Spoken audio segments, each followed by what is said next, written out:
সন্ধ্যা হলেই বৃষ্টি নামবে কলকাতার সঙ্গে আরও অন্যান্য জেলায়। গরমের দিন কি শেষ হতে চলেছে? আলিপুর আবহাওয়া অফিস কী জানিয়েছে? কবে থেকে বর্ষা নামবে? সব বিস্তারিত জানতে পারবেন। আপনারা দেখছেন top Barasat news YouTube channel. কলকাতায় চরম গরম আর আর্দ্রতাজনিত অস্বস্তি চলছে দিন কয়েক ধরে। সকাল থেকেই প্যাঁচ পেয়েছে গরম, নাজেহাল বাসিন্দারা। বিকালের দিকে বজ্রবিদ্যুৎ সহ বৃষ্টিপাতের সম্ভাবনা। আগামী কয়েকদিন ধরে কলকাতায় বজ্রবিদ্যুৎ সহ বৃষ্টিপাতের কথা জানালেও তার ধরাছোঁয়ায় দেখা যাচ্ছে না আলিপুর আবহাওয়া অফিসের পূর্বাভাসে। রবিবার বজ্রবিদ্যুৎ সহ বৃষ্টি ও ঝড়ের পরিমাণ আরও বাড়বে। আগামী সপ্তাহে বৃষ্টির পরিমাণ আরও বাড়ার কথা জানিয়েছে আবহাওয়া দপ্তর। আজ সকালে সর্বনিম্ন তাপমাত্রা ছিল 30.2 ডিগ্রি সেলসিয়াস, যা স্বাভাবিক তাপমাত্রা থেকে 3.2 ডিগ্রি সেলসিয়াস বেশি। আজকে সর্বোচ্চ তাপমাত্রা বিকালে পরিলক্ষিত হয়েছে 37.6 ডিগ্রি সেলসিয়াস, যা স্বাভাবিকের তুলনায় 2.9 ডিগ্রি সেলসিয়াস বেশি রয়েছে। 54 থেকে 85% বাতাসে জলীয় বাষ্পের পরিমাণ রয়েছে। আগামী 24 ঘন্টায় কলকাতায় সর্বোচ্চ তাপমাত্রা থাকবে 29 থেকে 36 ডিগ্রি সেলসিয়াসের মধ্যে।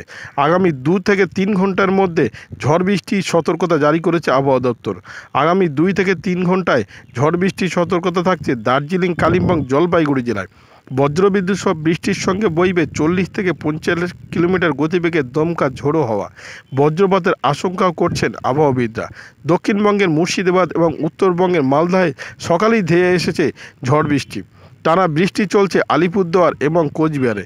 জলমগ্ন হয়ে পড়েছে শহরের বিভিন্ন এলাকা।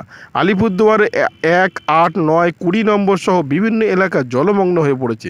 ভুটানের পাহাড়ে বৃষ্টি হচ্ছে, তার জেরে কালজানি, ডিমা, গরম, রায়ডাক নদীর জল অনেকটাই বেড়ে চলেছে। বিপদসীমার ওপর দিয়ে চলছে তিস্তা নদীর জল।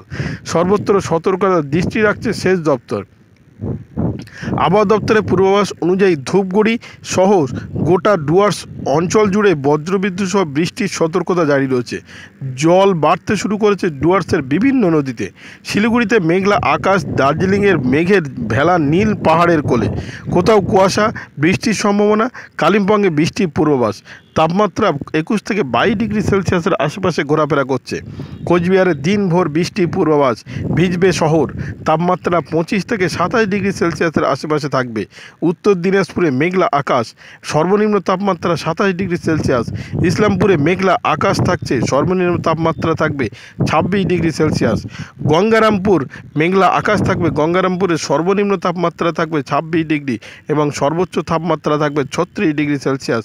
বালুরঘাটে সর্বনিম্ন তাপমাত্রা 26.8 ডিগ্রি সেলসিয়াসের আশেপাশে থাকবে, সর্বোচ্চ তাপমাত্রা থাকবে 36 ডিগ্রি সেলসিয়াসের আশেপাশে।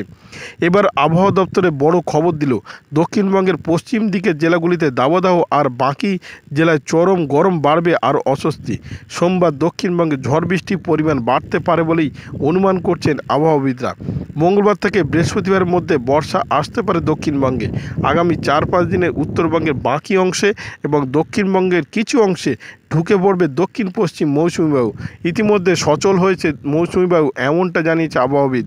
ইতিমধ্যে উড়িষ্যায় প্রবেশ করে ফেলেছে বর্ষা। একটি অক্ষরেখা রয়েছে উত্তরপ্রদেশ থেকে মেঘালয় পর্যন্ত, সেটি আসাম এবং উত্তরবঙ্গের উপর দিয়ে গিয়েছে। এছাড়া একটি ঘূর্ণাবর্ত রয়েছে পূর্ব বিহার থেকে উত্তরবঙ্গের উপরে, আর যার ফলে প্রবল বৃষ্টি চলছে উত্তরবঙ্গে। এমনকি কিছু কিছু জায়গায় বিপদসীমার উপর দিয়ে তিস্তা নদীর জল বইছে। এমনকি ইতিমধ্যে 6 জনের মৃত্যুর খবর পাওয়া গিয়েছে। 31শে মে থেকে ইসলামপুরের উপরে অবস্থান করছিল দক্ষিণ পশ্চিম মৌসুমি বায়ু। ভারী থেকে অতি ভারী বৃষ্টিতে উত্তরবঙ্গে দুর্যোগের পরিস্থিতি। সিকিম, ভুটান, আসাম, মেঘালয়, উত্তরবঙ্গের অতি ভারী বৃষ্টিতে নিচু এলাকা ইতিমধ্যে প্লাবিত হয়েছে। কিছু কিছু জায়গায় ধস নামতে শুরু করেছে পার্বত্য এলাকায়। কিছু কিছু জায়গায় বিশেষ করে সিকিমে পর্যটকরা আটকে পড়েছে। আগামী 48 থেকে 72 ঘন্টা প্রবল বৃষ্টি উত্তরবঙ্গে, সিকিম, ভুটান এবং উত্তর পূর্ব ভারতের রাজ্যগুলিতে। জলপাইগুড়ি, কোচবিহার এবং আলুয়ারে অতি ভারী বৃষ্টির লাল সতর্কতা জারি করেছে আবহাওয়া দপ্তর। ভিডিওটি আপনার কোনো প্রকারের উপকারে লেগে থাকে অবশ্যই লাইক, কমেন্ট, শেয়ার করবেন। সেই সঙ্গে চ্যানেলটি সাবস্ক্রাইব করার অনুরোধ রইল। সবাই ভালো থাকবেন, সুস্থ থাকবেন।